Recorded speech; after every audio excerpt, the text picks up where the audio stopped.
On the back of Tyler Bass's leg, the Bills avoid an upset, and the Lions don't get their fourth in a row. Devin, the Lions almost beat the Bills and won 4 in a row on Thanksgiving. It's Detroit, man. There are a lot of tradition. There's a lot of tradition in the NFL, and one thing that the Detroit Lions cherish every year is playing on Thanksgiving and subsequently losing on Thanksgiving. You can indeed have your turkey and eat it too in Detroit, as long as you are not the Detroit Lions. It's fair. They played a tough game against obviously one of the best teams in the AFC. Josh Allen, 24 for 42. Not the best completion percentage. He's definitely had a little drop off since his elbow injury, which we can't be too surprised about. 253, 2 touchdowns, a pick. He's definitely thrown more picks. I believe he leads the league in interceptions right now. Josh Allen, the leading rusher with 10 carries, 78 yards, and a touchdown. I don't think Devin Singletary really had a bad day. He had 14 carries for 72 yards, got a catch for 8 yards. I was surprised they didn't really run the ball more with how bad the Lions are against the run or how bad the Lions defense is in general. Jamal Williams, yet another vulture touchdown to DeAndre Swift, as Devin would say. Free DeAndre Swift. Jamal Williams, 18 carries, 66 yards, and a touchdown. Our sun god, Amon-Ra St. Brown, 9 receptions, 122 yards, and a touchdown. He had a really good day. Jared Goff didn't do too bad, 23 for 37, 240, and 2 touchdowns, but in the end, they gave Josh Allen just a little bit too much time, got in the range of Tyler Bass, and that was it. Obviously, the better team here wins, but the Lions are looking up a little bit. They are on a hot streak. Even though they lost this game, I would still put them on a hot streak. I don't think you could really walk away from this game. You look at yourself at 4-7. You've probably played better in games than most people thought you would, and you played one of the toughest teams in the AFC pretty fucking hard. Dan Campbell's got something going. We said it last year, and it's looking a little better each year. It really kind of depends now. They're going to have a really high pick at this point with the Rams, and they'll have a decent pick themselves. So some good first-round picks could really put them in a good spot. Yeah, this Lions team, for as bad as their season has gone on paper, they're in the best scenario they've been in a couple of years. They're extremely talented at skill positions. Their defense is getting better. The offensive line is as stout as it's ever been, and they have a first-round draft pick for an abysmal franchise from the Los Angeles Rams. So a team that we thought a couple of years back would be middling with Matthew Stafford trying to salvage whatever they had left of him and kind of just being in purgatory, is now in purgatory, but with a very high draft pick because the Rams have cratered. I think the Lions should just keep playing their hearts out and try and win as many games as possible. They should be able to get a top 10 pick from the Rams unless a miracle happens and Matthew Stafford carries this depleted Rams team to winning out. This is the best case scenario for the franchise that the Detroit Lions are. That's why you make the trade of Matthew Stafford, because first round picks are extremely valuable, and the year-to-year variance of any franchise is better than my guess and better than yours. The Bills barely won this game. The Bills have problems. Tre'Davious White really could be useful at this point. But, he's still out. Von Miller got hurt in this game. The Bills are banged up, and it doesn't take a rocket scientist to see that. I don't think they're stuck in the water or anything. They're leading their division, if not tied for their division right now with the Miami Dolphins. And I can't say I'm pessimistic about an 8-3 team. It's just the Bills seem a lot more like they were last year than they felt like they were to start the year. Coming out of the gate, the Bills looked insane. Von Miller was healthy. Jamison Crowder was there. Isaiah McKenzie was starting off the year hot. Gabe Davis picked up right where he left off. But since then, this team has been inconsistent. Gabe Davis can't give you consistent performances week in and week out. The only three consistent performers on offense so far this season are Josh Allen, Devin Singletary, and Stephon Diggs. And I'm giving an asterisk to Josh Allen because the guy who everybody said was going to be crowned as the MVP is now leading the league in interceptions. And while, yes, that kind of comes with the territory whenever you have a gunslinger like a Josh Allen, people were comparing him to Mahomes when that simply just isn't the case. We have a lot of great quarterbacks in the NFL, but we have Patrick Mahomes and then everybody else.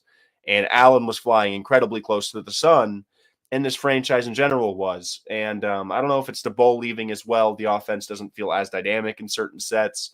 It's a really, really, really good football team, but based upon the expectations, I feel a little let down to start the season.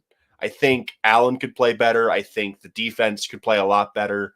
And it's just surprising they're really staying so tight in games like this against a team like Detroit.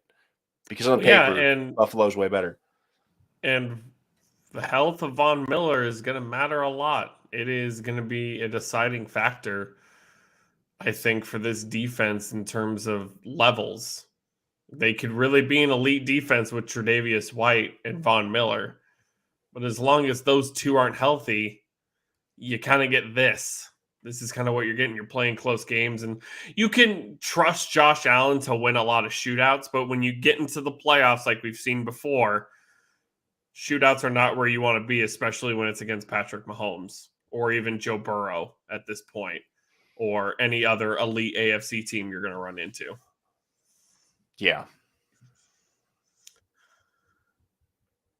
This game stressed me out probably more than it should. It was really every single referee set for all the Thanksgiving games were awful. This one the same. It was bad for the Giants. It was bad for the Cowboys. And this was a tale of two halves. The score does not really tell the story of the game for both teams. The Giants ruled out 4 offensive linemen going into that game. I hammered the Dallas defense in my fantasy league. I really expected them to sack Daniel Jones a lot. And Brian Daboll really came out with a strong game plan. A lot of short passes, not really having Daniel Jones get a lot under pressure. They didn't really run the ball a lot with Saquon because it wasn't really going to be successful. Daniel Jones rolled out a lot, and they played really good football in the first half. The Giants came out with a strong game plan. Dak Prescott threw 2 picks, and things got a little spooky for a second. We go into halftime. The Giants were up 13-7. Now, granted, that's not really a score to, be concerned at, but down 13-7 to the Giants going into half when you're really supposed to blow them out at this point is a little weird. Then the Cowboys come out in the second half and kind of run away with it, 21 unanswered. I think the biggest thing here for the Giants was that their health is gone. They got annihilated in terms of health. No offensive linemen. They were running out of DBs. They were running out of corners. They were running out of everybody on defense getting hurt over and over again. And I think that caught up with them eventually for Dallas to kind of just take over the game like they were supposed to in the first place. I felt like, obviously, I'm a little biased, and I think we are a much better team than the New York Giants, but I will give credit where credit is due. They played a pretty damn good game. The garbage time touchdown makes it 28-20, and kind of, resets that 21 unanswered for Dallas to win by a score. But props to Brian Daboll for playing a pretty damn good game and coming out with a strong game plan against Dallas. It just ended up being he just didn't have the players to execute the scheme at that point, is kind of how I felt this game went. It's really tough to beat a team like the Dallas Cowboys whenever you don't have wide receivers. Darius Slayton is doing his best impersonation of a wide receiver 1 currently. Richie James is their current team's leading receiver.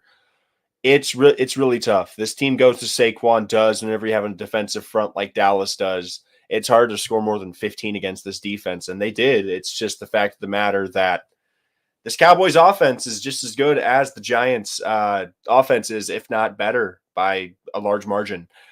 For your Saquon, there's Zeke and Tony Pollard. For your Darius Slayton, you have CeeDee Lamb, a proven wide receiver 1 in the league at this point. And Dak Prescott, for all of his faults, is better than Daniel Jones, and it's not really a conversation. The biggest thing about this game to me is the Giants were let back into it a little bit by turnovers.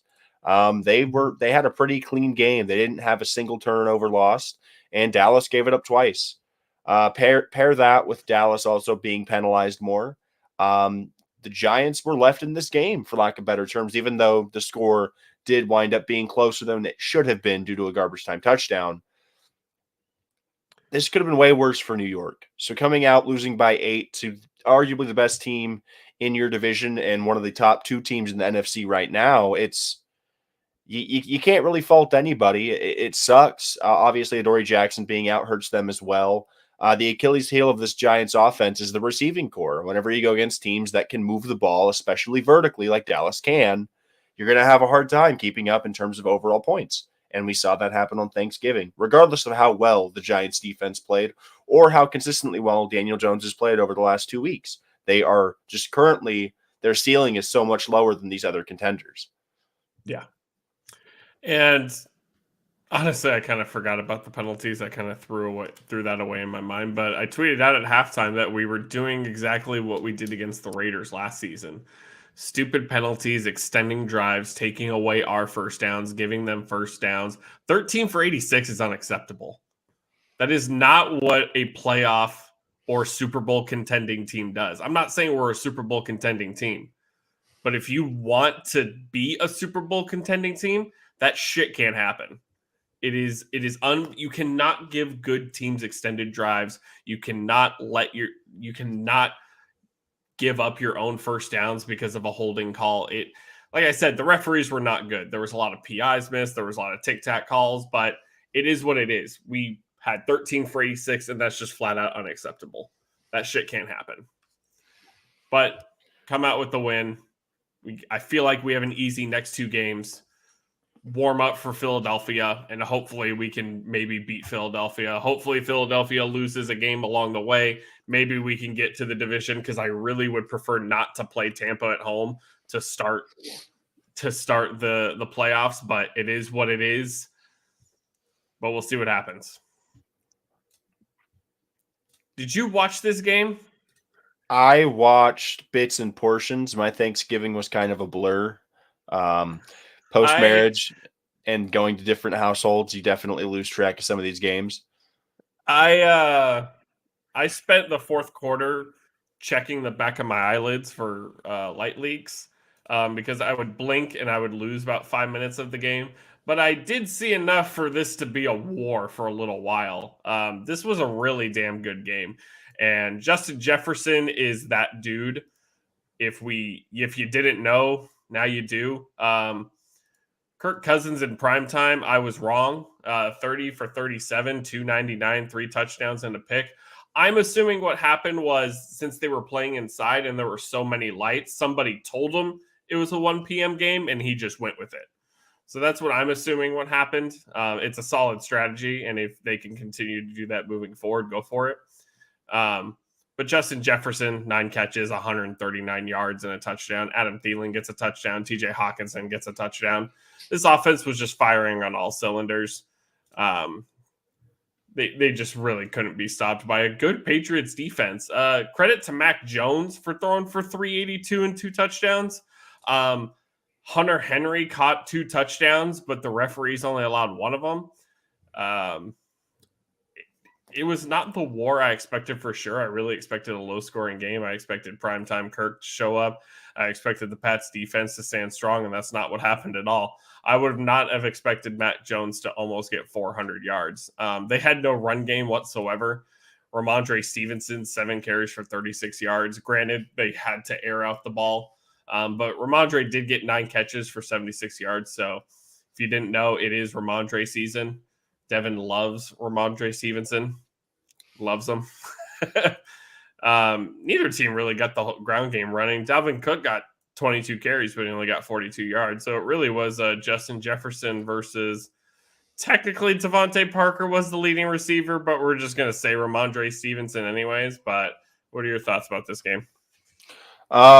This is kind of like every franchise has their demons. The Bills and the Super Bowl, the Chargers and field goals, the Bears and doinking. But the Vikings for the longest time have had this inner demon of like primetime games because Kirk Cousins is their franchise quarterback, quote unquote franchise. I think a big problem for Kirk Cousins in this tenure with the Vikings was Mike Zimmer. It's really hard to win primetime matchups whenever your team isn't offensively focused. It's the schemes Kevin O'Connell has been able to implement with this offense have unlocked Kirk Cousins to a certain extent, because they're throwing the shit out of the ball and they're throwing it extremely efficiently. Justin Jefferson's the best wide receiver in football today in terms of healthy, eligible wide receivers. Tyreek Hill is probably 1B if there is a 1A. But Jefferson, at his age, at his pace, is doing things we have never seen at the position ever. And maybe we'll see it again, because every time we say we'll never see this again, it happens 3, 4, 5 years down the road. Hell, Jefferson's rookie year, Jamar Chase duplicated and one-upped it the year after. It's an incredibly talented league at receiver, and Jefferson is he's a step above at this point. The way that he is producing week in and week out, the volume he is catching balls at, and you're giving this offense Adam Thielen and TJ Hawkinson as weapon B and C. Yeah, this Vikings team can put up 30 a week, and I don't think it's going to be a fluky type 30 any given week. This Patriots defense was one of the best, if not the best in the NFL over the first half of the season. Jack Jones has been a defensive rookie of the year candidate. Matt Judon has been the best defensive player in the AFC. He was leading the league in sacks at one point. This game should have been a lower scoring affair based upon the Patriots defense, but they had to meet the Vikings offense. So I think this game is more about the Vikings offense than it ever was about the Patriots defense. And in being able to score 33 points against Belichick in primetime, I think this kind of exercises some demons Kirk and the Vikings may have had. This is not your uncle's Vikings team. Kevin O'Connell is not Mike Zimmer, and Minnesota is very thankful for that. This team is 9-2, and I don't think people are talking about them enough. They seem to be the forgotten or redheaded stepchild of the NFC at this point. Because, yes, the Eagles are the 1 seed in the NFC, but I think Minnesota is just as good as the Eagles, if not a bit better. I understand the rushing attack of the Eagles is something that I don't think many teams can replicate. But with this Minnesota team, they've been getting very little out of Dalvin Cook, if I am correct. Let me go to Pro Football Reference real quick just to give us some context on what Dalvin Cook's done this year. Well, He and while you're has looking that up too, the same team got their asses kicked on Sunday. Like, they came out and showed up when they had to. They got humbled on Sunday by Dallas. And really, you're facing just as good as a pass rush in the Patriots, and you hold up and put up 33. So Dalvin Cook is going to probably finish this year with a better total than last year just because he's going to play more games. But on a yards per game basis, Dalvin Cook is having statistically the worst year he's had since 2018, whenever he played in 10 games and averaged 55.9 yards per game. Granted, his touch ceiling is far lower, if I'm correct, but they're doing all of this offensively without Dalvin Cook needing to be what he's been over the last couple of years. And that's the biggest thing for me, because the Vikings for the longest time under Mike Zimmer were Dalvin Cook and then everybody else. Yeah. Thielen and Jefferson, as great as they were, felt a little tertiary to the primary goals of Dalvin Cook. But now this offense has been retooled, and now it can compete with whatever other offenses are going to face in the playoffs, because Kansas City's defense is good. Buffalo's defense is worse than Kansas City's. But Minnesota's offense is good enough to contend with both of those offenses, because I think Minnesota's defense on paper can stack up with those two. Maybe even be a little bit better. Patrick Peterson is playing like a throwback version of himself. This is the best Peterson year we've gotten in years. They took over, what's the name? Let me find him. It's Zadarius Smith is having a great year. You still have Jordan Hicks. You still have Harrison Smith. Eric Kendricks is playing well. Danielle Hunter. This is a defense filled with great individual talents. And while, yes, it is not some stellar unit like the 49ers, this defense demands respect. So I think Minnesota, out of any team in the NFC at this point, has convinced me that they're a true contender. I like them more than the Bucs. And depending on the week, I like them more than the Eagles to a certain extent. Like Kevin O'Connell, in terms of coach of the year ranks, he's completely underrated. I genuinely think whatever the odds are to bet for Kevin O'Connell as coach of the year should be higher. Because, yes, Sirianni is they're 10-1 or they're 9-1 currently. After last night's win, they'd be 10-1. 10-1. So yeah, I'm immensely floored with what Minnesota has done this year. Granted, the division's worse than the NFC East, but the Eagles added a lot more in this offseason to be better. Well, yeah, arguably Nick Sirianni had a playoff team that got better, and then Kevin O'Connell had a below 500 team that didn't make a ton of improvements. They signed Sedarius Smith. Obviously, that's a great signing, but they didn't go out and go as hard as Howie Roseman did in the offseason. Yeah. So virtually, we're kind of looking at the same Vikings team we were last season, and now they're 9-2. So something's got to give. Obviously, we knew Mike Zimmer sucked. It's as easy as that. So, and they think with a win and a Lions loss on Sunday, they could clinch the division with 5 weeks to go. Yeah. That's how much they're dominating their division. Speaking of domination, it was 30-0 at one point. I don't have a lot to say when it comes to Texans games. There's just not really a whole lot here. Honestly, it feels like we could discuss CJ Stroud or Bryce Young, which one of them's a Texan next year, and that's about it. It's Bryce, and it's not close. Bryce Young. I was Young, looking up the stats. Yeah, Bryce Young is. Oh my goodness. Let's see. Football Reference. College football. And they started Kyle Allen, 215, a touchdown, 2 picks. One of them being a pick 6. It was 30-0 at halftime. The Texans played garbage time. The Dolphins didn't really have to do much in the second half. They didn't really have to play any starters. Threw for 299. Skylar Thompson came in. Jeff Wilson didn't have a ton of yards on the ground, but he did get a touchdown. Tyreek Hill, 6 catches for 85 yards. Jalen Waddle, 5 catches for 85 yards. Just not the better team won by a mile. This game wasn't close. It was never going to be close. And Mike McDaniel continues to build his resume for Coach of the Year. There's a lot of Coach of the Year candidates, and it's going to be interesting to see. But you're sold on Bryce Young. Bryce Young, you are a Houston Texan. Out of all the guys in this draft, he's had probably the biggest platform of any of the quarterbacks, and I think he's answered the call. Relatively speaking, if he played in the same amount of games as he did last year, I think his numbers are just as good. His quarterback rate is very similar to last year. Looking at CJ Stroud, I think Stroud is maybe a bit more accurate, but I really don't know, because 37 touchdowns, 6 picks, played in 12 games. Bryce Young had 27-5. Barack Obama puts it bluntly. Young is the best quarterback prospect. Yeah. I don't know if it's a super wide margin. I think it's Young, Stroud, than everybody else. Like the Will Levis hype, I don't get personally. No. Especially whenever we're seeing the Zach Wilson stuff going on. Right. Texans are in a really bad spot.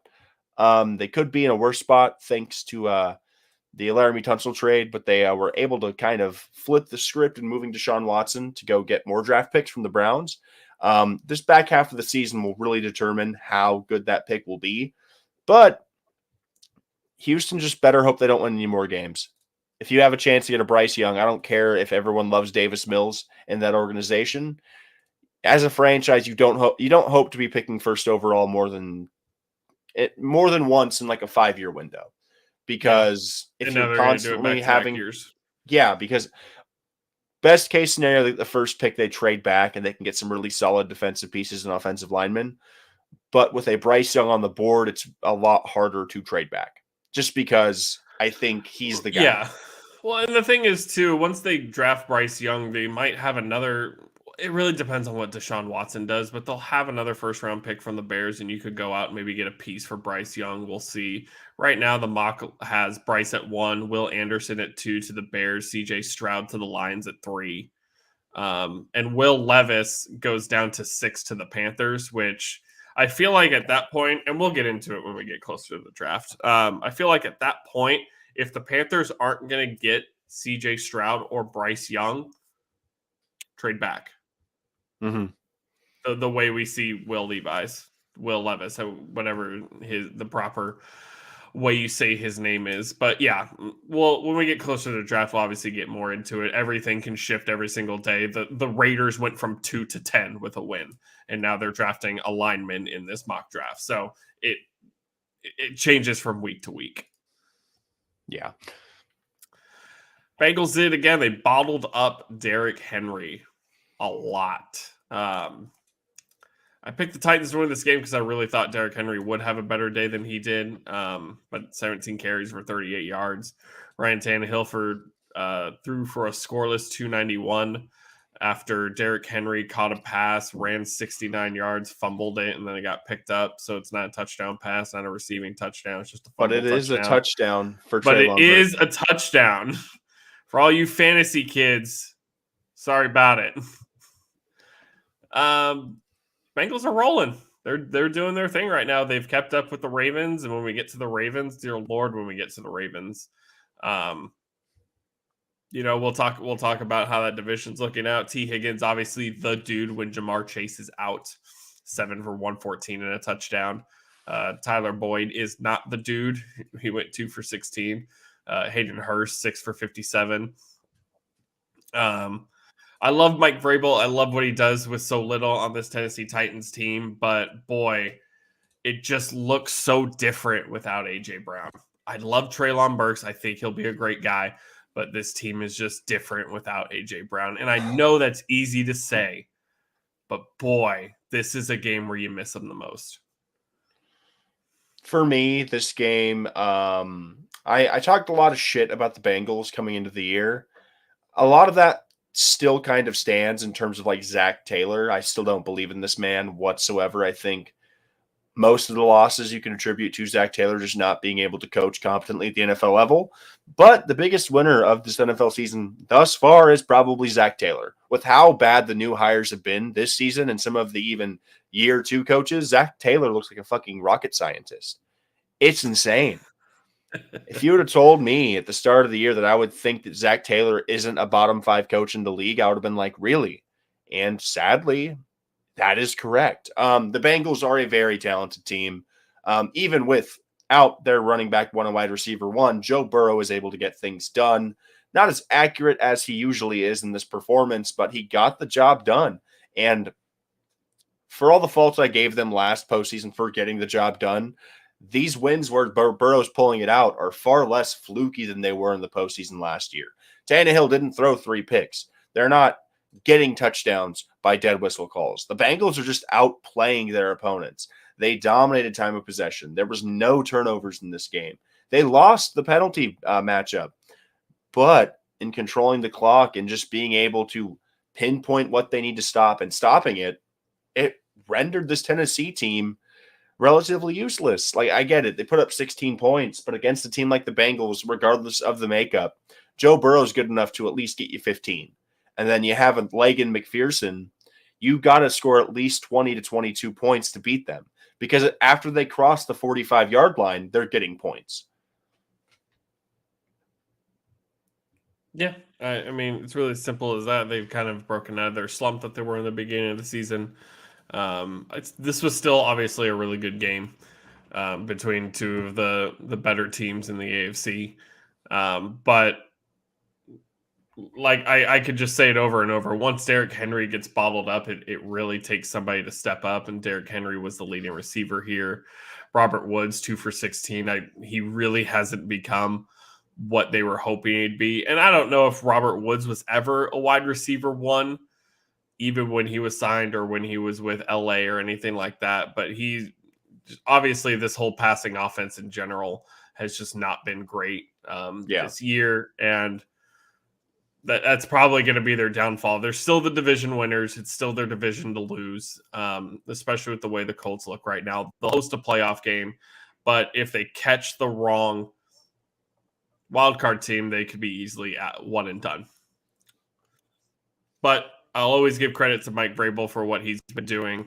That too. There's no scheme past Derrick Henry now. Like I said, they miss AJ Brown. And Treylon Burks, Robert Woods are just not guys. And Ryan Tannehill is obviously always getting older. Well, a big thing with the Titans currently, Downing is at fault, but I think a big thing for the Titans last year and how they were able to persevere through injuries for the most part was that their core guys stayed relatively healthy outside of Derrick Henry. Tannehill's missed a good chunk of games this year, and that's important, especially to a team in Tennessee that needs consistency from the signal caller. You have a group of receivers that is relatively unproven, and the only guy that we had faith in to start the year was hurt to start it. I don't know how everybody feels about Robert Woods. He blew his knee out, and he's over 30 years old. You can only expect so much from a guy like that, and without Treylon Burks on the field, there just isn't any compelling options on the perimeter. Like, yeah, Austin Hooper can have good games, but whenever you not only lose your top receiver for a stretch of time, you're also not going to have your quarterback who's reclaimed his career over the last 2-3 years. It's just not a winning formula. So shout out Vrabel for being 7-4. Shout out the Bengals for being 7-4. Both of these teams really rose from the ashes after the start of the year. They both were in some dire straits. But yeah, the Titans concern me a little bit just because I'm not sure how much offense they can produce weekly, and if they're going to produce anything at all, where is it going to come from consistently? Because Derrick Henry is great, but they're going to load boxes against him, and regardless of how good you are and how good the line can play, it's hard to find holes whenever you're facing a stacked box. Yep. Broncos country. We're dead as shit. Obviously, the AFC West would like Nathaniel Hackett to keep his job, but holy shit. What the fuck is going on? This is beyond what I could have imagined. There's bad. And then there's this. There's 3-8 losing to the 3-8 Carolina Panthers with Sam Darnold at quarterback. Sam Darnold went 11 for 19, 164 and a touchdown. 11 for 19 against supposedly the best defense in the league. And what does Russ do? 142 and a touchdown, 19 for 35. Latavius Murray got 92 yards. What is happening? We'll get to Kliff Kingsbury, and I don't know how the fuck he has a job. I can't get to the point where, it's his first year. You're 3-8 with a team we talked about all last year that was just a quarterback away. They go out and get a quarterback who is apparently worse than Teddy Bridgewater at this point. What is happening? This isn't even my team, and I'm fired up. What is happening to the Denver Broncos? They have crippled themselves immensely for years to come with this move. And now you're telling me they're not even a playoff contender? They're not even in the hunt. There's like 8 teams on that graphic in the hunt, and the Broncos ain't one of them. We are less than 365 days removed from the Broncos trading Von Miller to the Los Angeles Rams. This team going all in made less sense than I don't get it. A team that sold so hard at last point midseason decided we're like one piece away from going all in.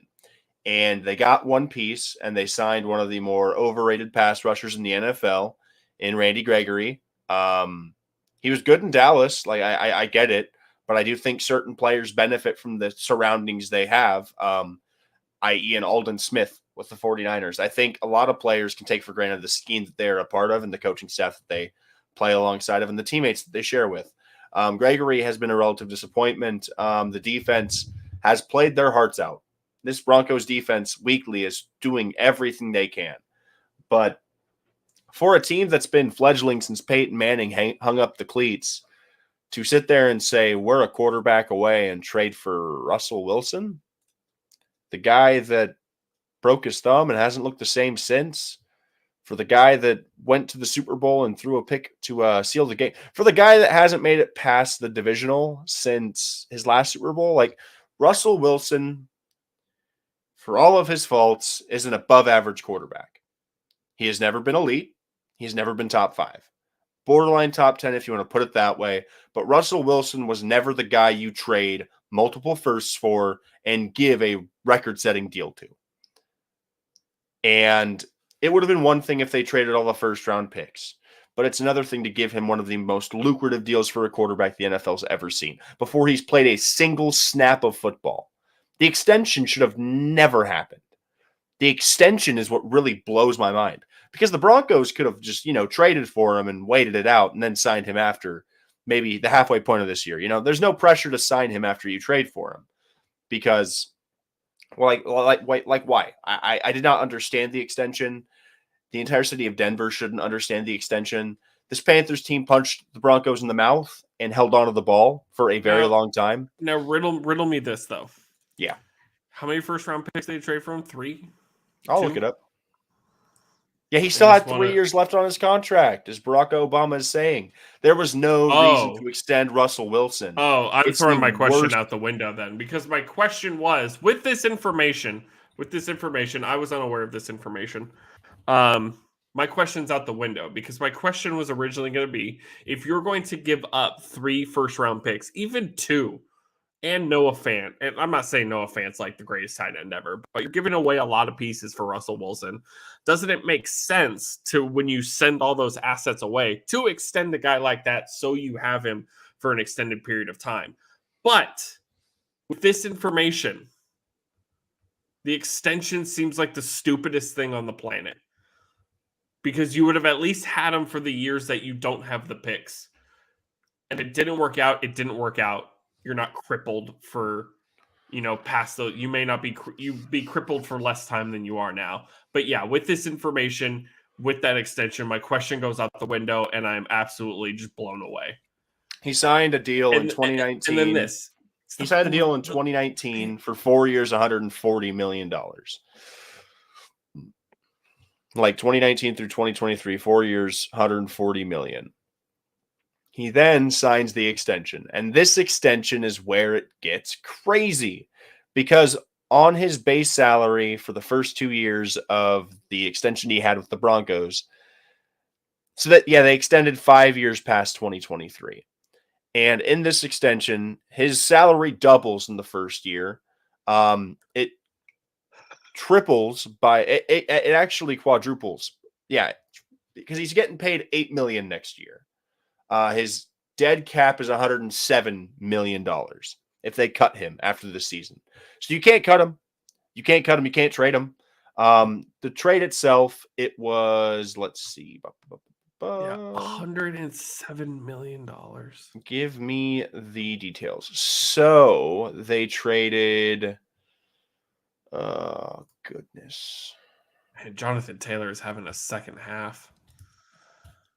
Oh, wow. Yeah, he really is. They're stuck with him. Here we go. 107 dead cap. 107. That has to be a fourth of the cap. More than that, I think. I forget what the cap is at this point, but and by the end of the deal, he's going to be like 38. So Russell Wilson in a 2022 fourth rounder to the Broncos. They moved Drew Lock, Shelby Harris, Noah Fant. 2022 first rounder, 2022 second rounder, 2022 fifth rounder, 2023 first, 2023 second. So it's you're going to give 2 first rounders for a quarterback that's been declining ever since his best days. There's a reason why he never finishes as an MVP finalist. He's not an MVP caliber player, and he never has been. And now he's barely even a replacement level quarterback. Like, it's one thing what the Colts did with Matt Ryan. The Colts traded some assets, acquired Matt Ryan. They haven't given him an extension. The extension kills me in a league where every team that is playing well every team that has a positive upside in the NFL today, that is not, even in general, that is not the Vikings at this point. In terms of contenders, they have a quarterback on the rookie scale deal or their secondary extension. And the only quarterbacks I can think of that are on their secondary deal that are currently leading their teams to deep playoff runs are Mahomes and Josh Allen. Outside of that, the most dynamic and best the best outlook teams over the next 5 years. Chiefs, Bills, Eagles. 5 years is too long for me for the Vikings just because Kirk, I don't know what he's going to be. But the Chargers, the importance is on having a young quarterback or a cheap quarterback. And if you can do it both ways, you do it that way. And if you look at the Niners, what they've done is they have a relatively cheap option in Jimmy. He's not super underpaid, but he's playing at Russell Wilson's level, if not a bit better for far less money. Yeah. If you are paying somebody that second extension, a la a Kyler Murray, Patrick Mahomes, what Herbert will eventually get, you have to be 100% certain of who your guy is. And that's what's going to make this Carr deal, if it's not going to translate, look really bad. It's what's making this Russell Wilson deal so egregious, is the fact that there are more teams paying less and getting more. And that is going to be the trend we see continuing. There's a reason why the Chargers went all in this offseason. Granted, it hasn't panned out due to injuries and a bunch of other mitigating factors, but Herbert's on the rookie scale contract. Look at Philadelphia. Jalen Hurts is having the best year of his career, and he's playing on the best team he's had since Alabama. It's not a coincidence. When you pay your quarterback less money, you can surround them with better talent. But whenever you trade for a guy that's established and makes more, you are a fan of the team that is trying to take advantage. Obviously, the numbers, the results aren't there right now. But look at all the money you spent this offseason to improve because you're not paying Justin Herbert yet. And Baraka's right. It is like half. I don't know why I was saying a fourth, but yeah, 107 dead cap is over half of the salary cap. So you're stuck with him. So yeah, God, it's egregious. It's terrible. It's bad. Mike White to set a bar. Oh, to set a bar real low. He was a lot better than Zach Wilson. 22 for 28, 315, 3 touchdowns. Zonovan Knight, 14 carries, 69 yards. Ty Johnson, 5 carries for 62 yards and a touchdown. Michael Carter left with an injury. The resurgence of Garrett Wilson, 5 receptions, 95 yards, 2 touchdowns. Elijah Moore, 2 receptions, 64 yards, and a touchdown. The man got looked at. The man got targets. He got yards. He even got a touchdown. Elijah Moore is back. They beat a team that started Trevor Siemian. Obviously, the Jets were supposed to win this game all the way through. Justin Fields is hurt, so we did miss, what could have been a masterclass of a game. The bar was on the floor after Zach Wilson. It might have been under the floor. There might not even have been a bar. Can you set a bar that low? Is that a Guinness World Record for how low a bar can go? Talked about it last week with EPA and play. Josh Rosen has a lower EPA per play than Zach Wilson ever since 2018. David Montgomery, 14 carries, 79 yards. The Bears just didn't have a whole lot going on here. They were never going to with Trevor Siemian. The 7-4 Jets are looking really good. Robert Saleh has really turned this team around. I was excited to see him last season. And I'm excited for what I'm seeing now. I really wish Breece Hall was healthy. It would have been a sight to see. They get a tough task in the Vikings next week, so that'll be really interesting to see. But what do you got for this game? This was I just said I find this funny. Like, I wouldn't even call it a bar at that point. At that point, I would call it like a door runner. Like, that's how low it was after Zach Wilson. Zach Wilson is effectively just whenever he was asked if he let down his defense, he not only let down the defense, but he let down all of America in the response. There are a few things that are terrible to hear from your first-round quarterback, and Zach Wilson said one of the worst things you can say after last week's loss. The Patriots, they scored a total of 3 points. Yeah, it was like 10-3 in the end. They scored a total of 3 points the entire game. This Jets defense is elite. This Jets defense is really good. It helps that Sauce Gardner is able to get away with a lot of stuff on the perimeter, just based upon film that I've seen. I saw a play where he basically tackles Chase Claypool at the catch point. before it even hits him. Claypool brought it down, but Gardner is able to get really handsy with these receivers, which is great for him, and it makes for very good coverage. But overall, Jermaine Johnson's been amazing. Quinnen Williams is a monster. Sauce Gardner has lived up to the hype. CJ Mosley, Quan Alexander, DJ Reed, Jordan Whitehead, you name it. They've got names throughout this defense. Breece Hall being here would be a huge difference maker. They're holding it together with some patchwork offensive talent at running back, but the receiver room's really good. In the offseason, they added CJ Uzamoa, who's been a relatively he's been a relative afterthought. We really don't hear from him on a weekly basis. But Tyler Conklin is still producing. You have Denzel Mims, Corey Davis, Garrett Wilson, Elijah Moore. That is a pretty good receiver room if we're looking at it just objectively. The Bears are bad.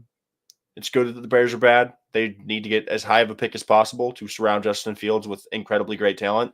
If they could have a top 2 pick, they could trade back very easily and gain a lot of solid talent in this draft. Justin Fields is the quarterback.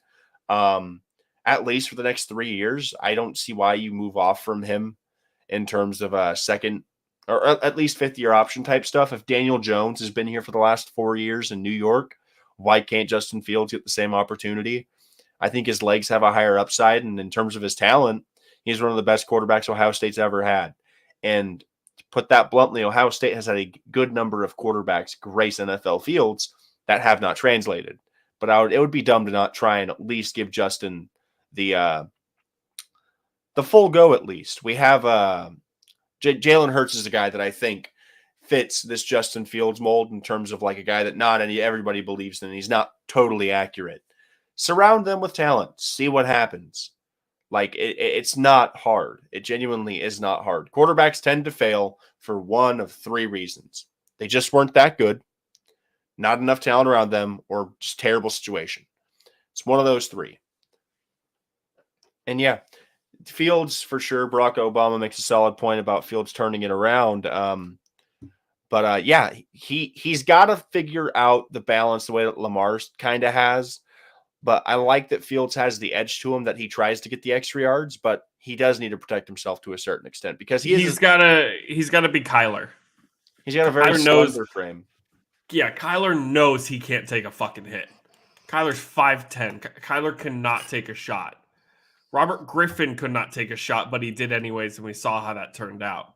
I'm not saying Robert Griffin was going to be the best quarterback of all time, but he definitely shortened his career because he took unnecessary hits. Cam Newton took unnecessary hits, but Cam Newton has a much bigger frame. You see guys like even Kenny Pickett has been doing well in taking hits. Jalen Hurts. These guys can take those kind of hits. I'm terrified if Dak Prescott takes a hit at this point. I know he's big, but I don't want to see him ever take a hit again. Well, the thing about it is even the biggest players in the NFL, even Andrew Luck, it adds up regardless of how big, how strong, how physically imposing you are as a player. The hits add up. It just takes one well-timed hit, well-placed helmet to derail a season. Hell, Justin Herbert took a shot to the ribs and he's still feeling the after effects of it. Quarterbacks are heavily protected in the league, but once you leave that pocket, it gets really murky.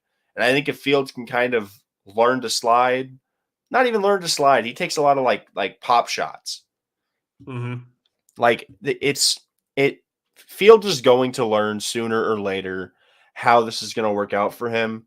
But based upon what we've seen with the limited talent that they put around him this season, I think the sky's the limit. I think for all the faith teams and individuals in the media have put into Lamar Jackson and now Jalen Hurts, there's no reason that the track record can't be replicated with a guy like Justin Fields, because I don't know about his mechanics as much as a Lamar or a Jalen, but in terms of raw arm talent and power, I like Fields' arm. I think Fields can rocket some balls in there. He literally was never known for running at Ohio State. He had a cannon at Ohio State, and people want to say he can't throw. Are we doing this Lamar Jackson bullshit again? It's a waste of breath. And yeah, you could probably speak on Justin Herbert in terms of this, but yeah, Josh Allen takes unnecessarily big shots sometimes, and it spooks. I get he's huge, but good Lord, Josh Allen gets flipped and thrown over, and it spooks the crap out of me. And even Herbert took that bad shot on Sunday Night Football against the Niners. I know he got up, but still, those kind of hits are like, brother, go down. No, all in all, the Jets did what they were supposed to do. Mike White compared to Zach Wilson right now is like looking at Fabio compared to the Hunchback of Notre Dame. Zach Wilson's career may not be done, but I would be very surprised if they're going to move forward with him as the quarterback in New York. Taking him second overall still doesn't make sense to me. If I were the Jets, knowing what they have this year and what they're going to have next year with hopefully a healthy Breece Hall and another shot at winning an NFL draft, the Jets have to get a quarterback that will win games and not lose them. Mm-hmm. Because it's not that Zach Wilson isn't winning you football games, but he is effectively helping you lose them. Like, that's the one thing about Jimmy Garoppolo that we really overstate is, like, you can't win with Jimmy. You can win with Jimmy Garoppolo. There was a stat I saw. KNBR tweeted it today.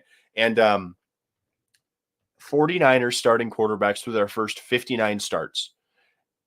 Jimmy Garoppolo has a better record through his first 59 starts as the Niners starting quarterback than Joe Montana. And his record is tied with Steve Young. And I get it.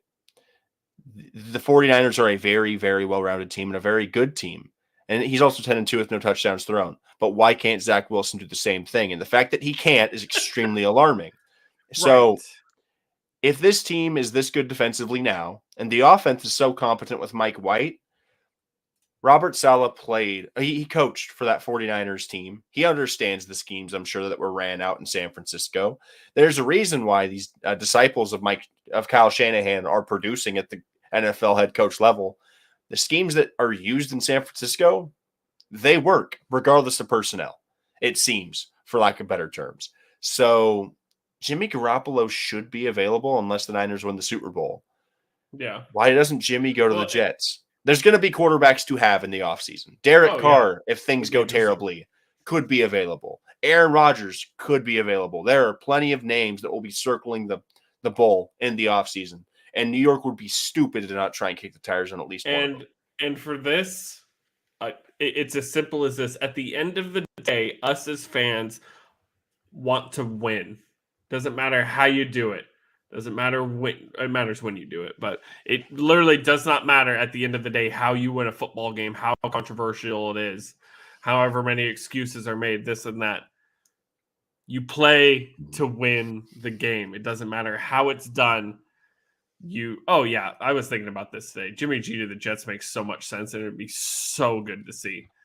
It'd be freaking wild. Okay, we got to start moving a little bit. We got a lot of time tonight.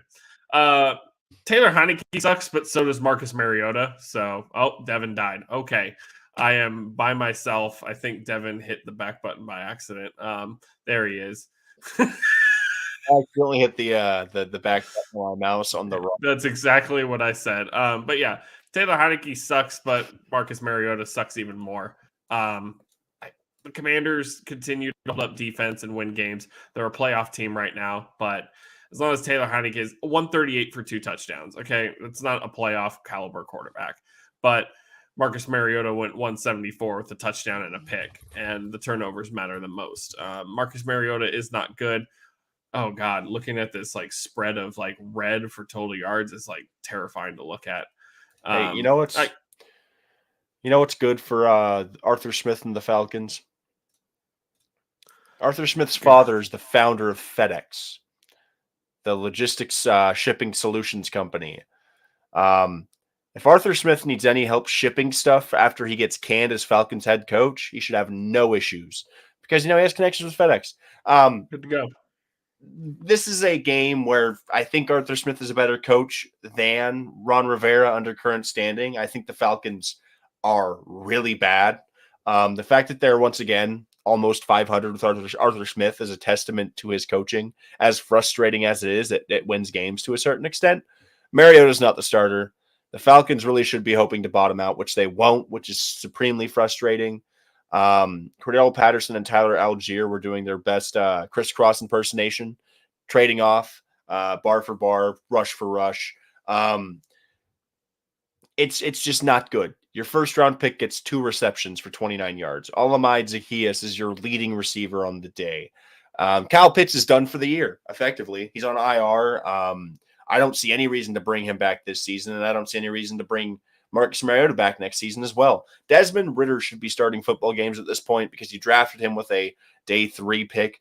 The Falcons win too many games to not have a direction. And that's my biggest problem with them. Washington is on a run like we haven't seen them have in a couple of years. Heineke, I don't know if it's because he buys Jordans after he beats teams. This team feels really weird. They don't make sense. John Bates scored a touchdown. Whenever I hear John Bates, I think psycho. Terry McLaurin and Curtis Samuel, they each got at least 1 carry. Terry McLaurin and Taylor Heineke love each other very much. This Commanders defense is good again somehow. I don't understand. And I don't think we're supposed to understand this Washington team, because everything they've done over the last 4 years, it's incomprehensible. Beating the undefeated Steelers. Granted, that Steelers team was way overrated. Almost beating Brady in the playoffs. My mind can't fathom it. And maybe it's the schedule being kind to them. I don't know what it truly is, but I can't credit Ron Rivera. I can't fully credit Taylor Heineke. The thing is for me too, this is it. This is the end of the line for the Washington Commanders. It was fun while it lasted. They play the Giants next week. They're going to lose that game. They get a week 14 bye, which makes zero fucking sense to me that we're getting a bye this late. And then they play the Giants again. They're not going to beat the Giants. I truly believe the Commanders cannot beat the New York Giants the way the Giants are constructed and the way they're coached right now. Then after they play the Giants twice in a row, they have to go to San Francisco. That game is not going to be particularly close. Then they have to go to Dallas. This is it. It's the end of the line. It was fun while it lasted. It was a cool run, but you're looking at 5 straight losses. This is it. We're done. Or 4? Is it 4 straight losses? No, 5. Oh, they play Browns. They play the Browns and then they play the Cowboys. They have to play Deshaun Watson's Browns at that point. And granted, we don't know what Deshaun Watson's going to be, but he's going to be better than Jacoby Brissett. This is it. We're done playing games. Happy fun time is over. The Commanders were a playoff team for a hot second. We're done. That's it.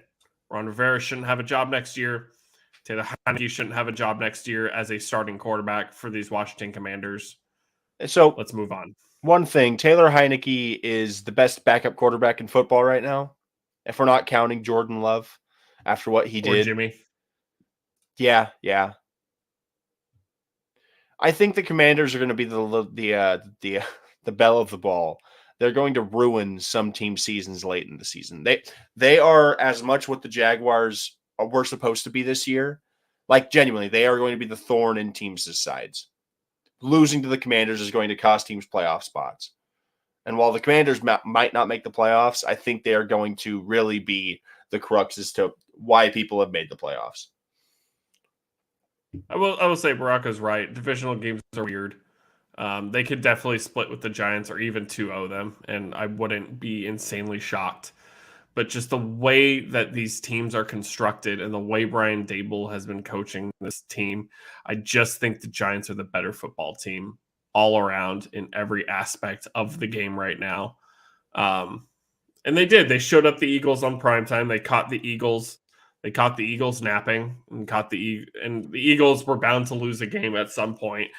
To the Commanders, nobody would have guessed, but if the Commanders did prove me wrong, obviously I'd be here eating my words, but I just think this is the end of the line. They are, what are they at this point? 7-5. Time to finish 7-10, maybe 8-9. They were a playoff team for a hot second. It's over. We're done. And for the Falcons, we say it every fucking week. They're mediocre. They'll continue to be mediocre until they do something about it, like tank out or surprise people. And right now, they're not doing either. and they will continue to be as such. And now they don't even have Calvin Ridley coming back next season to kind of shore up that wide receiver core. So no help is on the way currently. Yeah. The Falcons are like without a paddle, without a rudder. There's no engine. The boat's just two planks of wood, basically water skis with no motion forward. So they're sinking, but there's like no bottom to this ocean. It's just weird. It's puzzling is what it is. This Tampa Bay team's going to host a playoff game. Are they? I don't know what is happening anymore. Mike Evans had 161 air yards. And 31 actual yards. I love there you go.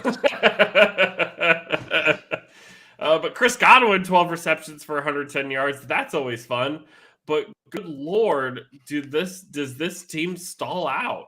If you were here for the fantasy show, you were there with me live as I was pondering what the fuck I was supposed to do with Deebo Samuel and Chris Godwin. And I said, you know what? I'll have both. Chris Godwin, oh my goodness. Welcome back, buddy.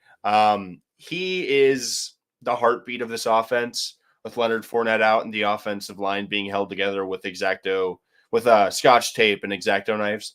Rachaad White had a good week. All in all, over 100 yards from scrimmage. Mike Evans, a slow day in the office. Brady threw 2 touchdowns. Kieft caught one. So that's the name I don't think I'm going to be saying again for at least another 6 weeks to 6 years. So the Browns beat the Bucs. It really hurts that the Bucs lost Tristan Wirfs in this game. I'm not sure for how long, but the play in question was absolutely terrible to watch. I don't know why number 22 on the Browns decided to go airborne whenever he was rushing Tom Brady. It's just really tough to see a guy go down like that. Shout out Jacoby Brissett. All he does is produce to a certain extent. It might not be elite production, but he's going to get you some wins here and there. He's the same dude we saw march into Arrowhead as the Colts quarterback and beat Kansas City at the peak of their powers. As Baraka is saying, Bowles is not a good head coach. He's not making a good case for himself, especially after what Arians did in Tampa for so long. I get that the Buccaneers are banged up, but he was the coordinator for most of this Arians run with Brady, and it just is not translating. At one point before overtime, he could have taken a timeout to extend the drive to allow Tom Brady to try and win the game for you. He elected not to in fears of Brady throwing a pick. Austin, can you guess how long it's been since Tom Brady's thrown an interception in the fourth quarter or overtime of a game? Oh, Lordy. Probably close to never. It's been like 10 years, I guess, something like that. I saw it on Twitter earlier. It's an egregious amount of time. Nick Chubb is a bad dude. Anthony Schwartz took the first touchdown, 31 yards. I was like, man, that's interesting. But you know, Devin, real quick, it tracks that when I have my 45-year-old 7-time Super Bowl champion quarterback playing, I feel the need not to give him a chance. Mm-hmm. You know, in that situation, it just feels dicey. You know, has he been there before type kind of deal, put a lot of pressure on him. Can he perform under pressure? I see where Todd Bowles is coming from. Okay. He's 31-46 in his career, and he's only finished over 500 once, and he ain't 500 right now. But continue to praise Nick Chubb as well. Nicholas Chubb he's your favorite running back's favorite running back. On a slow day, he averages 4.5 yards per carry. There's death taxes in Nick Chubb scoring touchdowns and getting 20 carries. Interested to see how he's going to translate once Deshaun is in the offense. I think this offense takes a step up just based upon the talent. Watson should be rusty. It's been 2 full years since he's played in an NFL game, or almost 2 full years. But in a weird way, he got an upgrade in weapons comparatively to the Texans. Yeah, it's weird to have so many legal proceedings and come out on top at the end of it, if that makes sense. Like, if you'd have told me at the start of the Watson saga that he was going to be around the best pool of talent in terms of supporting cast that he's had in his career, I'd be like, wow, that's a better outcome than I would expect if I were to, commit crimes and, be transferred at my job. I would expect to be in a worse situation. But all in all, Watson is getting dropped right into an offense that I think is more than competent, and arguably is getting the second best receiver of his career in Amari Cooper. Depends on which camp of the Brandon Cook side you're on, but I think Cooper, in terms of peak talent, is probably a bit better. He's more physical, a little bit taller. He's not Hopkins. Obviously, Hopkins is, over the last 10, one of the best, if not the best, that we've seen in terms of consistency and year after year output. But I think Cooper is going to be a problem with Deshaun Watson. I think Anthony Schwartz, Donovan Peoples-Jones, any pass catcher now has a different level that they can ascend to. Because even without Hopkins, Watson was putting up some pretty impressive numbers in Houston before it all went to shit. So I'm not going to count the eggs before they hatch, but winning this game for the Browns feels like a window kind of opened for them. If they were bringing back Watson at 3-8, it's a lot harder to make the playoffs. But there's a good number of teams in this AFC playoff bracket that may not survive the bulk stretch of the back end of the season. Playoff Running the picture, table AFC. and finishing 10-7 is interesting to think about. And think about his first game being against not his former team. Well, I'm not going to bring that storyline because I promise you I don't fucking care. This team is 1-9-1. He's facing the worst team in the league. So he gets the easiest piece of cake he's ever handed. Whereas if he feels any butterflies or can't locate a ball, he just hands it to Nick Chubb. It's the worst rushing defense in the league. The He Browns, has the easiest safety net imaginable. The Browns have a uphill battle over the next 6-7 games of this season. However, if we're talking about the group of teams that is the Colts, Jags, Raiders, and Browns, they are the best team, and it is not close. In terms of the Patriots and the Chargers, I think the only team that they're going to really have to hope isn't able to figure it out is the Chargers, and they're going to have to pray to God that the Jets finally bottom out. Because Zach Wilson was a huge problem. They're still 7-4. Mm-hmm. The Bills and Bengals are making the playoffs. The Dolphins and the Ravens may not win their divisions. Who knows? But those 4 teams should make the playoffs. And I don't know what the Browns' remaining schedule is. Let me pull this up real quick. And also, what a catch by David Njoku on 4th down to force overtime. That shit was wild. Yeah. No better ending for Jacoby Brissett. That was great. Playing at home, getting the win. I feel nothing but like adoration for that guy. But if there is time to move, it is right now. They get a win against the Texans. They have a shot to beat the Bengals in Cincinnati. If they can beat the Bengals, I'm taking them against the Ravens. Point blank. Yeah. And then Saints, Commanders, Steelers. If they can make it to 3-0 or 2-1 out of their next 3, they are within spitting distance of one of those final wildcard spots. If not, fighting for a division title. Because as good as the Ravens have shown in pockets, their defense cannot hold a lead. As good as the Bengals have been over stretches, Zach Taylor is still the head coach.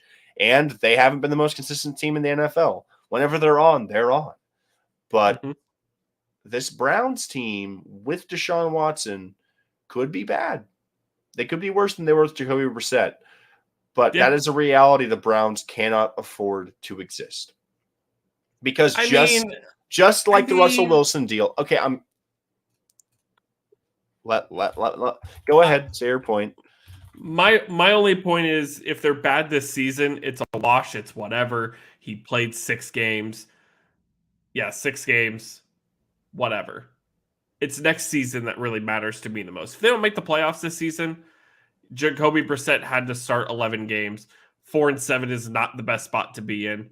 You almost have to run the table to make the playoffs. If they miss the playoffs this year, if I'm a Browns fan, it is what it is. It's next year where you need to show up because I paid you money. I paid for picks. I did all this and all that. Show a glimpse of something in these next 6 games that you are the Deshaun Watson that you were in Houston, or at least 80% of it. get an off season in of being normal, however much of a piece of shit Deshaun Watson is, come back next season, make the playoffs, beat the shit out of your division. So the reason why the Browns, they don't have a first rounder for the next 3 seasons. They traded away a 3rd round pick in this year's draft, a 4th rounder 2 years from now. This team is very good. The defense is disappointing this season. Myles Garrett has to stay healthy. And let me look up the cap space. They have $33.716 million in cap, according to overthecap.com. So the Browns actually have the most cap space in the NFL. That is surprising. Okay. Now my stance has changed a little bit, but my point still stands. This is the exact same scenario as the Russell Wilson contract, except Deshaun is considerably younger and played at a higher level than Russ ever had prior to being traded. But Deshaun could just be not as good as he was in Houston. He's missed 2 years of NFL football. It's going to take a while for him to be back at the level that he once was. And I'm not saying he's never going to return to that, but after seeing what happened to Russell Wilson, it's never off the table. He had his ACL in Houston. He came back from that. He was fine, but 2 years off can do a lot to the human body.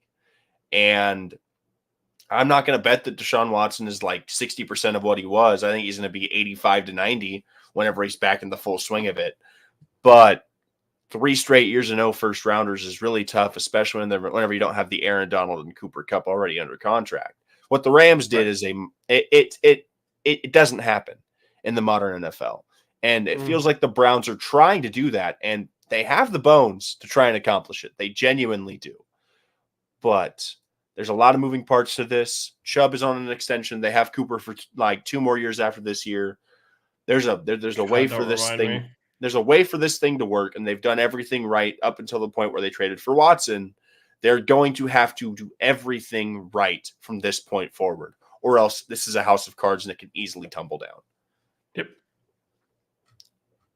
But next year they should be really good. Speaking of tumbling down, Devin, I have something for you. 4 NFL teams across the NFL's entire history has led by 2 possessions at some point in their first 11 games. The 1942 Bears, they were 11-0. 2009 Saints, 11-0. The 2011 Green Bay Packers, 11-0. The 2022 Baltimore Ravens, 7-4. What's going on? How does this keep happening over and over? And you call on Justin Tucker to hit a 67-yard field goal. The man hit 66 last year to save your ass from the Lions, and you needed 67 to get saved from the Jaguars and their terrifying mascot in a Speedo. So everything I said about the Bills kind of applies to this Ravens team, but the Ravens don't have a single wide receiver I would want to roster if I were one of the other 32 teams in the league. True. Like, the fact that the Bills have Stephon Diggs, like, why hasn't Lamar Jackson gotten a running mate? They traded away the best receiver he's had in his career in Marquise Brown, who is now having a career year before the injury in Arizona. It makes little to no sense. You surround talent with talent. Talent tends to produce. Lamar Jackson's best receiver this year has been Deshaun Jackson. It's laughable. Josh Oliver was the leading receiver with a team that features Mark Andrews. Mark Andrews had less receiving yards than Deshaun Jackson, as I mentioned prior. Blaming Lamar Jackson for less than stellar passing stats is like, I don't know, blaming a fish for not flying. You haven't given him anything to produce with. And it would be helpful if they had a rushing attack like they've had over the last couple of years. But holy shit, the Gus Bus's e-brake is stuck in park. Like, this team makes no sense. The front office sucks. They fired Wink last year, and the defense sucks. It's 1 step forward and 2 steps back, but the bus is parked in Baltimore, and they have done nothing to try and repair it. And it makes no sense. Trevor Lawrence, have the cake and eat it too. I love this guy. Trevor Lawrence was the first overall pick for a reason. The fact that anybody was in the conversation of being remotely close to him in that draft blows my mind. Trey Lance could pan out and be great. Trevor Lawrence not only had all of the pressure of the first overall pick, he had the worst scenario a fucking first round pick has had since I don't know when. Urban Meyer was the worst social experiment we've had since I don't know, punked with Ashton Kutcher. It made no sense to bring in this guy who really is just a habitual liar. It made no sense. I am taking all of Lawrence's first year and just throwing it out. It didn't exist. But what he has done this year and the improvements he has made, even the front office bringing in Doug Peterson, drafting ETN last year, this team is doing everything correctly. And this team is proving to everybody that they're better than we thought they were going to be. Are they close to being a contender? No, but they have the pieces that are going to make it a hell of a lot easier once these drafts start piling up. Because Trevor Lawrence, regardless of if you like him or not, is the franchise quarterback in Jacksonville. He is going to get a second contract. And I think at some point in his career, he is going to be top 10 in the league because superstars have games like this. 321, 3 scores, no turnovers against a team that is a perennial contender. He didn't do this to the Cleveland Browns with Jacoby Brissett. He didn't do this to the Panthers. He did this to a team that should be vying for a Super Bowl. So this game feels, Travis Etienne. and this game feels less about the Ravens, which is insane to me because this is all the Ravens season has been. And it feels a bit more about the Jags because the Jags came in there. They got outgained in total yards. They averaged less in yards per play, had less first downs, were worse on third down, and they fucking pulled it out. 2 for 3 on fourth down. Ran 7 less plays, were dominated in time of possession. They won the turnover battle, and whenever it counted, they produced. I love this Jags team. Doug Peterson, 4-7 looks great on you, even if you don't have a winning record this season. Christian Kirk, Zay Jones, JaMychal Hasty had a day. You're going to come back next year. You have Calvin Ridley. This team has done everything right for once, and I am so happy for them. And you know why they won by 1 point? Because they went for 2. Because why? Fuck it, we ball. And then Tucker missed a 67-yarder. It's not your fault, Justin. The team should be able to hold a lead. But yeah, really as simple as that. And now the Bengals have caught up.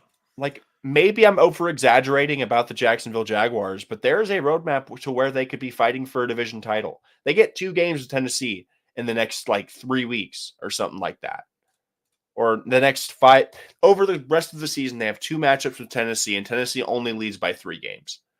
Jacksonville could make some stuff really interesting. Oh, 100%. Speaking of interesting. I hated this game. Please tell me about it. Josh McDaniels is not a good head coach. Josh Jacobs, congratulate. If I were Josh McDaniels, I would have a blank check on Josh Jacobs' doorstep this morning because not only did he save your job, he probably saved your season.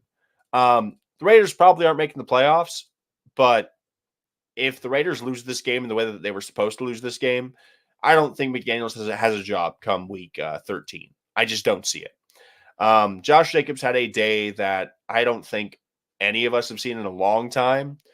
Contract year Josh Jacobs has to be one of the best running backs I've ever seen.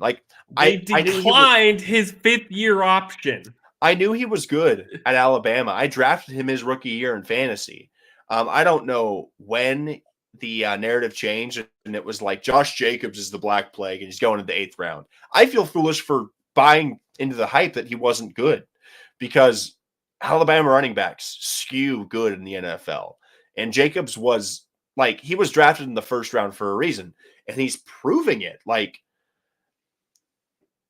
Hats off to Josh Jacobs. Hats on for Derek Carr, once again, throwing multiple picks and almost costing his team the game. But when Devontae isn't showing up, when Mac Hollins shows up a bit, Josh Jacobs said, hold my beer, we're winning this game. And while it wasn't pretty, it was kind of ugly, but man, the Raiders took every punch Seattle had. And at the end of the day, Like, genuinely, if Jacobs doesn't break off that run, the Seahawks probably win. Jacobs was the MVP of this entire week. He's player of the week. Yeah. He's player of the month with a performance like that. Like, Yeah. that stuff doesn't happen. And as someone who benched him in one of my fantasy leagues, granted it's a 6-team league, don't kill me. Each again felt like a solid play. I'm going to lose my matchup because I benched him, and that's totally fine. Josh Jacobs he's that guy. Whoever signs him in the offseason, congratulations. You've got a dude that has that dog in him. And kudos to the Raiders, 4-7. I expected them to be a lot worse at this point. They pulled out some games that I'm surprised they did, this being one of them. Seattle, the window's closed in terms of like winning your division in the playoffs.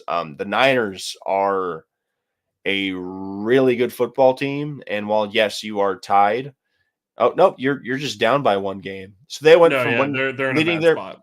they went from leading their division to being the first one out in the playoffs. And I don't expect Washington to make the playoffs this year. But in the same vein, I don't know if there's a lot of teams in this bottom tier that have a remote. Like the Lions could be interesting, maybe. The Falcons piss me off, but they could make it. I think Green Bay's done. Carolina's done. Arizona's done. Saints are done unless Jameis comes back and they just flip it. Rams are done and the Bears are done. So Seattle's only saving grace is that after them, the NFC sucks. Because if they were in the AFC, start counting your draft picks. But thanks to Denver all the way down at number 15 in the AFC, the Seahawks can just count that draft pick because, man, Boy. I was so wrong about Seattle. To anyone that's a Seahawks fan, congratulations. I will eat my words. Geno Smith is a really, really good quarterback, and your team is far better than I ever anticipated. I thought you guys were going to tank for Bryce Young, and at this rate, you might even have a shot for CJ Stroud. Because if the Broncos keep losing, the Broncos keep losing. The Seahawks keep winning. So, did you just trade that pick at that point? If they can't get a top quarterback, yeah. Like I think Geno is deserving of an extension, but if you can get your franchise guy for years, I don't know who's coming out next year, but I don't know if you can guarantee a scenario where you're going to have that because they don't have a first rounder after this year from the Broncos. It'll just be their first rounders. And a team led by Geno is not going to be bad enough to get you a top overall quarterback prospect. If you can't get Stroud, trade the pick back. You're not taking Levi's as your future cornerstone. If it's top 3, I think there is a play for a quarterback. The mock has him taking Jalen Carter at 4, which would be a really good pick because right now the mock, which I agree with for the most part, is Bryce Young at 1, Will Anderson at 2 to the Bears, CJ Stroud at 3 to the Lions, and Jalen Carter 4 to the Seahawks, which sounds pretty good to me. They lost yesterday. Yeah, and really, Carr wasn't really under a whole lot of pressure, and his line has been really bad all year long. Derek Carr usually doesn't have a whole lot of time to throw, and, still threw a couple picks, and then a 12th man ran on the field and started blocking. So that was pretty wild. So this game had everything. I guess little did we know the whole time the 12th man wasn't the fan. It was just the Seahawks actually cheating the whole time. But yeah, getting Jalen Carter would not be bad at all. No, if they have a pick in the top 3, I think it would be weird to not kick the tires on a CJ Stroud. I think they'd be better off trading out of the 3rd pick 100% because Geno is an option where they could be able to contend. Yeah. It all depends on how you feel about CJ Stroud. If Bryce Young falls to 3 and the Seahawks have the pick, I'd lose my fucking mind. I'm saying it right now. I'm taking Bryce Young at that point. Yeah. But after Bryce Young, I think the Seahawks are confident enough in Geno on like a 2 to 3 year extension to just build the defense because the Jamal Adams trade still hurts. But yeah, no. 2 top picks in the draft. They probably have like a mid-20s with how they finished this year. If they get a top 3 pick, you trade down unless you have a shot at Bryce Young. Which won't happen. This one is going to be a lot. This is going to be a lot. It's your team, so you start, but this is going to be a long one. So I'm going to just level with everybody right here. Justin Herbert didn't throw a pick this week. Granted, he threw one, but it hit the ground, thank God. This was a game of the coaches saying, hey, man, I bet I could lose that in a more embarrassing fashion than you can. And they were like, no, you. And Kliff said, no, you, I guess, last, because damn, the Chargers have a propensity to kick teams' ass in the first half and then just tuck their tail between their legs in the second half, which once again happened. Cameron Dicker, thank you for just, I don't know, being the wind beneath my wings for this Chargers football season. The kickers have been the MVPs for the Chargers all year. I'm incredibly happy with the performance from Justin Herbert. It helps whenever you have your number one receiver back in Keenan Allen. We still have not seen Keenan Allen and Mike Williams play a full game of football this year, and we probably won't see it for the rest of this year. Who knows? Eckler had his worst game from scrimmage of the year in terms of on the ground. 11 receptions for 60 yards and a touchdown feels nice. The Chargers did not beat the Cardinals, and the Cardinals also didn't lose. It's weird. The Chargers won this game, and the Cardinals also lost it, but they could both be true, and the statement can, you know what I'm saying? It's like a symbiotic relationship. Both events occurred, but I can't blame either or. The Chargers did everything they could to lose this game. The Cardinals did everything they could to win this game. Analytics be damned. Staley finally said, fuck it, we're going for 2. I thank him for doing it. If Keenan Allen doesn't play, we're kicking the ball. Because Keenan Allen drawing that double team frees up Gerald Everett, and that's why we win the game. Whenever your best players are available, you tend to win more games. 6-5 in the stretch run, the Chargers feel really good right now. Not as good as I had them in the beginning of the year. They're still banged up. Still no JC, no Slater. It's 1 step forward and 2 steps back with them. But if Herbert's going to be healthier and Khalil Mack can anchor the defense until Joey's back, they can tread water and hopefully somebody drops out for the playoffs. Kyler, I'm sorry. Hopkins and Marquise Brown both had respectable days. Marquise had more receptions. Hop had more yards in the touchdown. James Conner, welcome back. 25 carries, 120 yards. This Cardinals defense is terrible. Chargers defense sucks as well, but this Cardinals defense is downright abysmal. Kyler only throwing for 191 yards isn't ideal, but 2 touchdowns and a pick is more than you can ask of most quarterbacks any given week. Robbie Anderson, congratulations for recording your first or second reception as a Cardinal. It's laughable that you have a guy that's on his second, he's on his first extension with the Cardinals, and they've done little to actually help him aside from DeAndre Hopkins, James Conner, and Marquise Brown, which is more than what the Ravens have given Lamar, but granted, Lamar's still on the rookie deal. It's tough. I don't know how Kliff Kingsbury is employed. This is year 4 of the experience or year 3 of the experience, and he's just not a winning coach. Like, yeah, he made the playoffs last year, but they started out insanely hot, and they literally fell off the face of the earth, and they have not been able to get up since. Both of these teams are in similar scenarios where their quarterback gets blamed for a lot of the team's downfall, when in actuality, like, I know people count wins as a quarterback stat, but at a certain point, the quarterback can only do so much. And if Herbert loses this game, Acho's going to be on his show saying he's a social media quarterback, this and that. 3 touchdowns, 274 yards. Herbert literally combined to have 274 plus 38. Let's do some quick math. 302, 312. So 322, 322. So in total yards, the Chargers had 311. That's counting the sacks. So they had... Wait, I must have misheard the number you said then. You said 248 plus 38? 274 plus 38. This is accounting for sacks. So there's some yards that are that's detracted. right. Okay. But Yeah. Herbert accounted for like over 90% of the total yards in this game. Right. He was pressured. Yeah. The Cardinals blitzed 41% of the time, and Herbert 3 touchdowns, no picks, 274 yards. Herbert could not have done more in this game. And if they would have lost, it's all on the quarterback. Both of these quarterbacks are in damn near impossible situations currently. Their defenses hemorrhage every single week. And if they don't put up 25 to 30 points, they're not walking away with a win. At some point, coaching and scheming has to be at the forefront. And Brandon Staley's just lucky that the Chargers pulled this one out because it was ugly. It was an ugly game. We knew it was going to be high scoring, but we didn't think it was going to be because the defenses just can't stop anybody. It was because you have two high-powered offenses and the defense should be able to, do anything. But both of these defenses are downright terrible at this point. Chargers can't stop anything that's running through the tackles. The Cardinals just can't stop anything. Like, this Chargers team has looked anemic certain weeks. It's weird. I know you have a lot to say about Kyler. I'll let you go with that and I'll riff off, but it was a down week. You said it earlier. I really think the Cardinals lost this game more than the Chargers won it.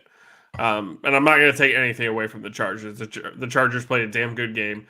I was just happy for a win. It and they got it. Yeah. The Chargers were playing to lose in the second half.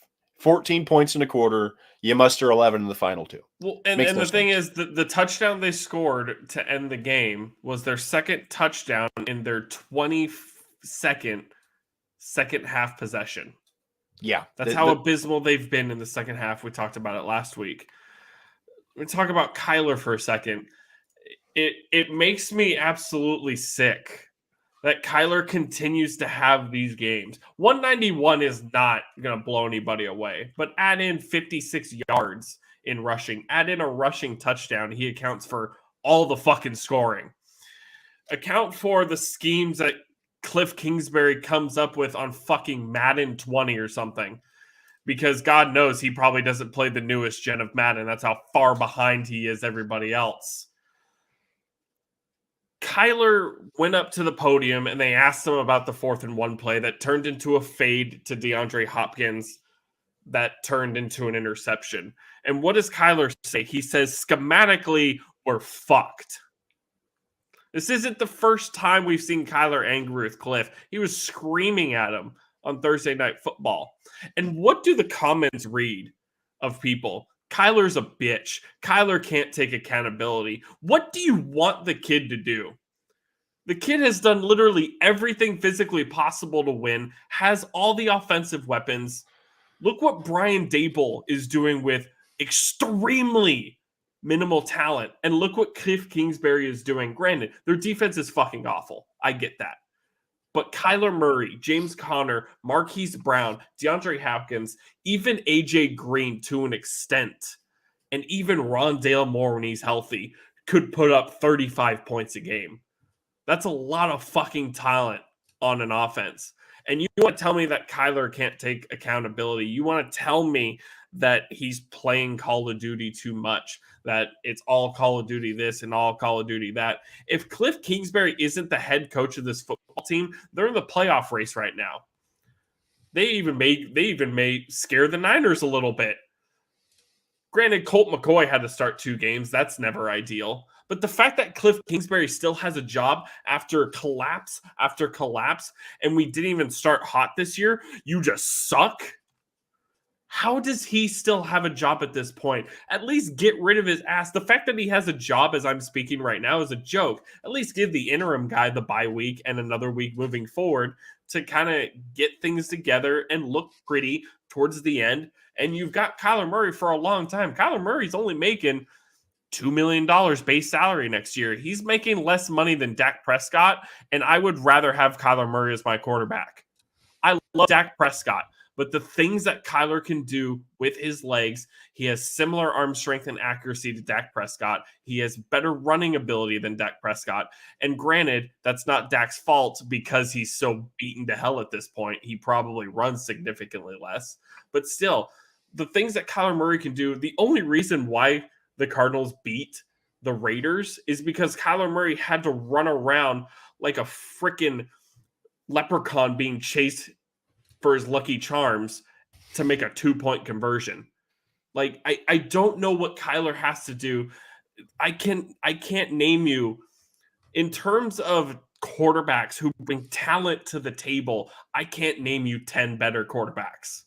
Kyler Murray is near the top 5, probably top 7 or 8 for me in terms of talent brought to the table. Kyler Murray's a really fucking good quarterback. He is the first overall pick for a reason. And honestly, he might be the best quarterback out of his draft. I would have to honestly look at his draft because I just can't remember that far. 2019? Was it 2019? Yeah, it's the Daniel Jones draft. There's no question about Kyler Murray being the best player At Okay, least so it's quarterback in that it's draft. not It's particularly not. close. No. They're the only other one that you could think of. Maybe let me see. 2019 quarterbacks. The only starter that's left is Daniel Jones, if I'm correct. I saw Josh Allen, but it's Jacksonville Josh Allen. Oh yeah, I'll read. That's hilarious. I'll read you the 8 quarterbacks drafted in that class: Kyler Murray, Drew Lock, Dwayne Haskins, Daniel Jones, Will Grier, Ryan Finley, Jarrett Stidham, Tyree Jackson. It's Rest in Kyler than peace. everybody else. Rest in peace to Dwayne Haskins. We'll never Yes. truly know what he could have been. But the point stands that Kyler Murray, not close, best quarterback out of that draft. Number 1 for a reason, because Arizona needed a guy badly, and they got their guy. They have talent around the guy. And who's his head coach? Who's putting up schemes? A guy who hasn't finished 500 in his life. I could go to the Cardinals and finish under 500 if you want, and you could pay me significantly less than you're paying Kliff Kingsbury. It's a joke. There is no reason for him to still continue to have a job. He is running this franchise into the dirt, and Kyler Murray is stuck here. Granted, he's the one who signed the contract. He is stuck till, I believe it's 2028. He has an out, but he's making about $37 million one year, then it's $25 million the next. It's jumbled around a little bit, but he's making significantly less money than other highly paid quarterbacks, and people want to say he's overpaid. A good head coach has this team in the playoff race, and it's not close. They've lost some damn close games over and over. They got killed by the Niners. Whatever. That happens. They almost beat the Eagles. They have, and I get it. I could say almost all day long. At the end of the day, the win-loss is what matters the most. But the fact that Kyler Murray gets way more blame and is called all these names and say he can't take accountability, I don't know what else to say at this point. I will defend this dude until the ends of the earth, until he gets a better head coach and I actually see what his ceiling is. He could easily be a top 5 quarterback. Is he Patrick Mahomes or Josh Allen? Probably not. But could he get up there with everybody else? You're damn right he can. The literal only thing holding Kyler back is that he's 5'10", and there ain't a damn thing he could do about that. So what do we need to do now? Get him a decent fucking scheme. I just can't.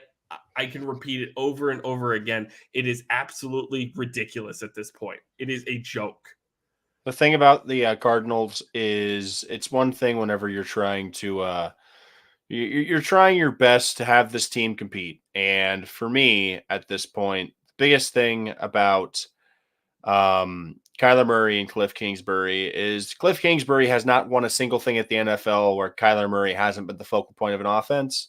And even with Kyler Murray, Kliff Kingsbury can't seem to figure it out. This is not a Kyler Murray problem. This is a Kliff Kingsbury problem. And if you want to waste some prime years of Kyler Murray on a very lucrative deal, keep Kliff at the helm. But I'm telling you right now, it's not going to be good for them. It just will not be good for them. Yeah, I just it drives me nuts that people want to get.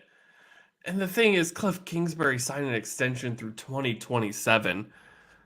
This can't keep up. You if you actually give a shit about winning, can his ass. If you don't give a shit about winning, the longer he stays, the more I believe ownership and the GM doesn't give a shit. At this point, the cards are laid out for you. This was a team that could have won the NFC West last season. They were leading it for a long ass time. And what happened? Your signature Kliff Kingsbury second half collapse.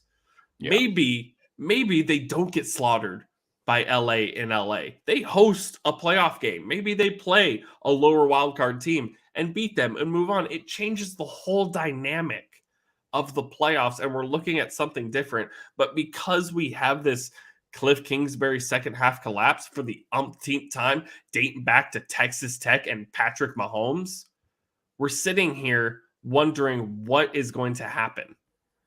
And right now, what's going to happen is they're going to keep losing over and over and over again. A fourth and one fade away to DeAndre Hopkins 15 yards away against one of the worst rush defenses in the league with James Conner, who ran for 120 yards. They refused to run the ball exclusively when they needed to run out the clock and get 2 yards for a first down against one of the worst rush defenses in the league. It's not rocket science at this point.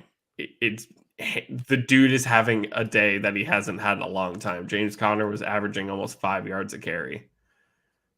And he probably should have seen the ball more than he did, and he still touched it, let's see, 28 times. I'm off of it. They're on a bye. It's going to stew.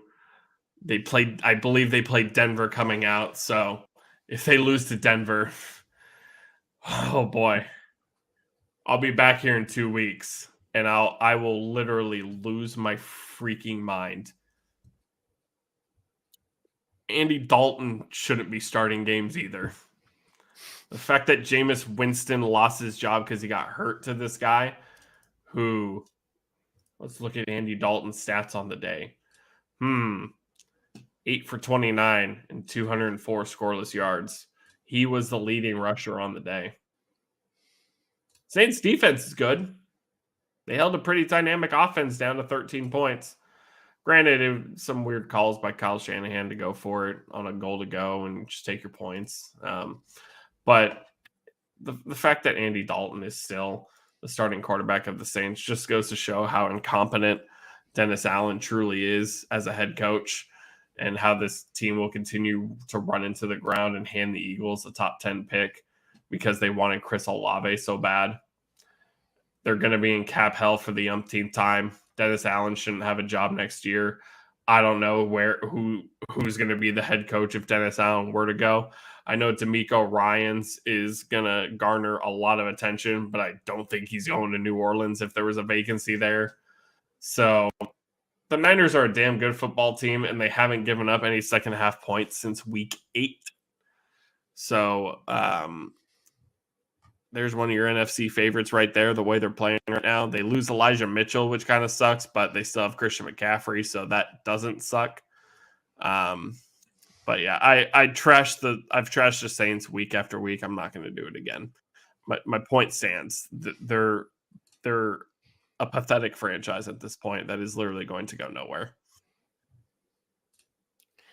Yeah, the Saints are really bad right now.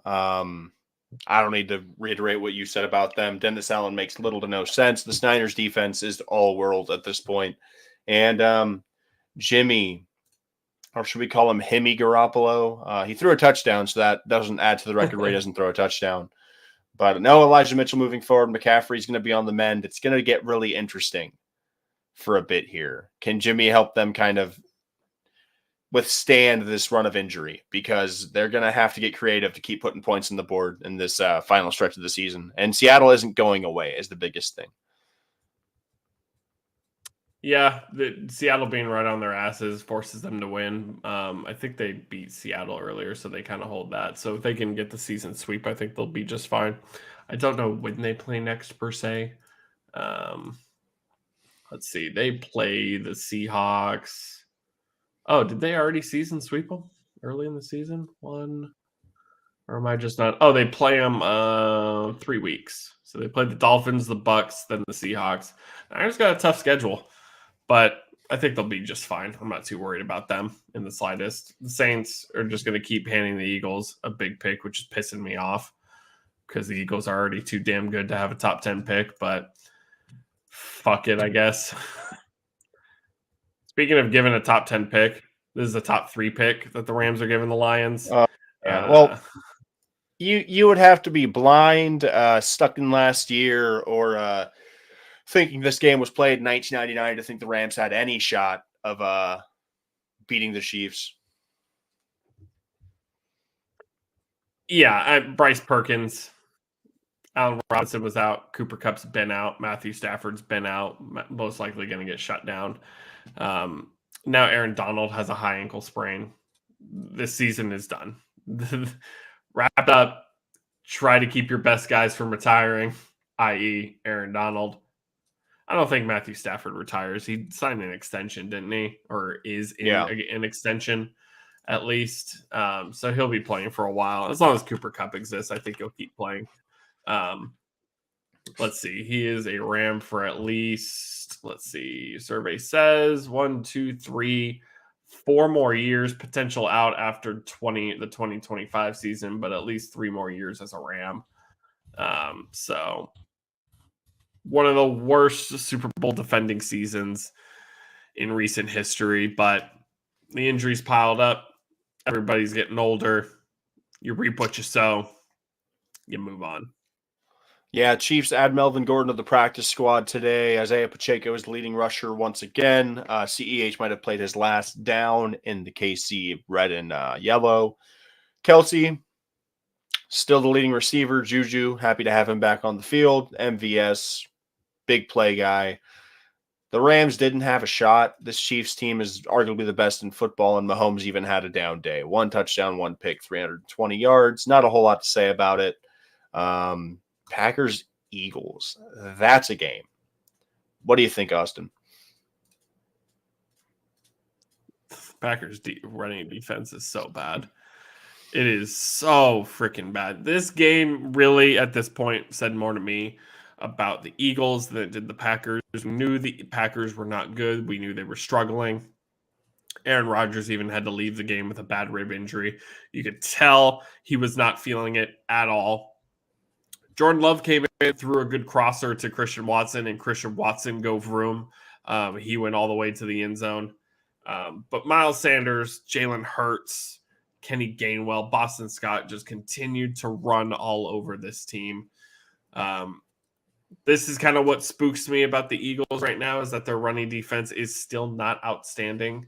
Let's see. Let me get I will say the Eagles did have a career day, 363 rushing yards as a team. So go out and ball. They ran 79 plays compared to the Packers 49 plays. So they really just wore that defense down, beat them in time of possession by over 11 minutes. They just did everything right on offense. Jalen Hurts, 157 yards. Miles Sanders, 143 yards. Ken Gainwell, 39 yards. Boston Scott, 24 yards, but only on 3 carries. A.J. Dillon had 8 carries for 64 yards, so he was averaging 8 yards a carry. Aaron Jones averaging 3.6 yards a carry, 12 for 43. Aaron Rodgers threw for only 140, so the stats aren't as overblown as I thought, but to give up 33 points to this Packers team feels a little spooky for the Eagles. I feel like they're still kind of in a slump, obviously not on offense, but their defense kind of worries me a little bit. With the health of CJ Gardner-Johnson being up in the air, his injury looked really, really bad. That would be a big blow to this Eagles team. Obviously, they're still a top 2 team in the NFC. If you want to maybe say the Vikings may be better on a different day, or the Niners might be better on a different day. Those 3 teams are really close in skill to me, and either one can beat it. It's rock, paper, scissors. It really is. Pick one, the other will beat the other. They feel like each team can beat the other any given day. They're all 3 great teams. But right now, the Eagles really need to figure out on defense, and I think their biggest test comes on Sunday against Derrick Henry. It will force Ryan Tannehill to throw the ball, because I will assume they will stack the box heavily against Derrick Henry. So we'll see what Ryan Tannehill can do there. But it'll be interesting to see one of the best backs against the Eagles, who just feel a little lackadaisical right now. Yeah, the Eagles have caught a really interesting stretch of schedule for themselves, just because they don't seem to be playing teams at their best over a stretch of games. Washington played their best game of the season against the Eagles. They're still in that little bit of a funk. It helps whenever Hurts and Sanders combine for over 300 yards rushing from scrimmage. 157 for Jalen Hurts, 143 for Miles Sanders. Hell of a day on the ground. And if they can play like that, they're going to control the line of scrimmage and just pace of play, regardless of what's going on. Rodgers going down hurts. This season's just going to hurt for Packers fans in general. It's the top has fallen off. The floor is no longer existent. The defense that I thought was going to be the difference maker for this team does not exist. And without that defense, this team is just below average. Philadelphia has to tighten up certain spots of their team. Their rush defense is terrible. Special teams are getting gashed in the return game, but they still are the number 1 seed in the NFC, and their schedule isn't getting much harder from this point on. They have one more matchup with Dallas, if I'm correct, but beyond that, I think they should be able to win out to a certain extent. This is a very talented team that has room to grow and get better as the season goes on. All right. We have gone really long today, but we had a lot to say. Feels good to get it out a little bit. So let's get to these predictions, and we'll get on out of here. A couple teams on a bye, which is so weird to me in week 13, but whatever. Thursday night football. Buffalo Bills, New England Patriots. Bills. Yeah, really nowhere else to go right now. Divisional games get weird. Could really go either way with the way the Patriots are always scheming, but you take the better team right now in the Bills. Packers, Bears. Packers. If Jordan Love plays? Yeah, I'm taking the Packers. Doesn't matter. Doesn't matter. I feel it. I'm right there too. I don't know the status of Justin Fields off the top of my head, but something tells me Rodgers will find a way to play this game simply because he owns the Bears. He's going to go out there and bubble wrap and just do whatever he can to continue his streak against the Bears. Steelers, Falcons. As real quick, the Steelers defeat the Colts 24-17. Yikes. I'm taking the Steelers in this matchup, not because I'm super inspired by their performance tonight, just because I do not like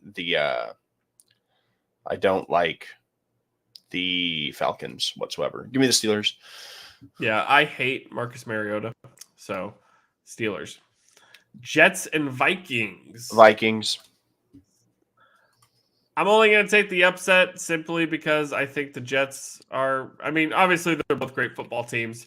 The Vikings did ball out against a good defense, and it's a 1 p.m. game. So maybe Kirk has some reverse fortune, so now he'll shit a 1 p.m. game since he did well in a primetime game. Let's see if Mike White can ball out once again against not the Chicago Bears. Jags and Lions. I'm taking the Jags. Travis Etienne is going to be A-okay. So, yeah, I'll take the Jags. I feel like, honestly, this is a toss-up game for sure. It's, 2, 4, and 7 teams. So, exactly that. Titans and Eagles. I think we already talked about that. I'm feeling the Titans just because of Derrick Henry. Just give me the upset. I'm taking some upsets this week. Okay. And then we got Titans, Eagles. I'm picking the Eagles. Titans could play really well. I just think the Eagles are going to win. I think the Eagles are better off right now, and the Titans still have problems, whether it be health or just overall consistency from Henry after his injury last year. The game that Derrick Henry could go off, but I'm not betting on that. Yeah. Browns, Texans. Browns. Unless this is the ultimate revenge game for the Houston Texans. This might be their Super Bowl. The Browns should win this game. Could you imagine? That would be fucking wild. No, no. We are both engaged. Well, Devin's actually married. He's finished the whole process. I'm engaged. Gotta love bots. Bots are the favorite of them all. Okay. Had to get one before the day end. There had to be one. And, of course, Adam, I was really hoping Adam Scheffner was going to make an appearance as well. Commanders, Giants. Giants, the Commanders, the floor's falling out soon. Taylor Heineke, it was fun while it lasted. Yeah, I'm just going to pick the Giants simply because I think they'll just get out-coached in that situation. Broncos, Ravens. I don't think this is a 2-possession game that the Ravens can blow. I really don't think. Give me the Ravens. I'll take the Ravens too. Dolphins, Niners. Niners. I'm going to take the Dolphins simply because I think they're more dynamic, but super toss-up game between 8-3 teams. So literally anybody could win. Seahawks, Rams. Give me the Seabirds. Seahawks. Chargers, Raiders. Chargers. Chiefs Bengals. Jamar's back, so it scares me, but give me the Chiefs. They've been playing some of the best football in all of the NFL. He's going to do it again, isn't he? Jamar's going to He, do it again. he cost me a championship because of that. It still breaks my heart. Me too, brother. Me too. Colts Cowboys. Cowboys. The Colts just lost to a team that is so dysfunctional that the Colts are not in a good place. Saturday might his winning record was cool while it lasted, I guess. That's what I'll say. Yeah, if they had played a decent game and they'd beat up the Steelers a little bit, I'd have been like, okay, the Colts stand a chance. But like watching Matt Ryan is just so abysmal. And at this point, what Matt Ryan real quick finished 22 for 34, 199, a touchdown and a pick. And he was under pressure a lot. And if that pass rush, and I get TJ Watt's a monster, if that pass rush is going to cause you problems, what do you think the Dallas pass rush is going to do to you? Yeah. So it's as simple as that. And then Monday Night Football, Saints, Bucs. The Bucs, come on. Dennis Allen can't beat anybody besides himself. Saints are going to find a way to win this. I'm going to pick the Bucs, but dear Lord, if the Bucs are 5-7 and they still lead their division, oh Lord Almighty, the NFC South is the 2020 NFC East, and it's not particularly close. All right, we're almost at 2 hours. Let's get out of here. Yes, I gotta get Kevin, dinner. You're a trooper. Yeah, you're probably a hungry boy, so I feel that for sure. Sorry to keep you long. Apologize to your wife for me. Anything else before we send off? Hey, man, don't forget your fantasy football trade deadlines. They're coming up. I'm trying to wheel and deal as we speak. We'll see if I get another receiver. If not, I should be good. But thank you to everybody for tuning in. And may your rosters stay healthy. May your teams win out. That's all for me, Austin. I don't know if you got anything else, but I got the final word if you're done. Catch us on Twitter throughout the week with questions, start sits, anything like that. Sunday morning, an hour before kickoff for live start sits. We've been getting a lot more people jumping in.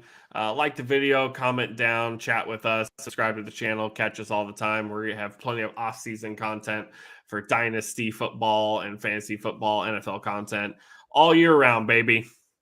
Yes, Hit me sir. with it. Well, peace.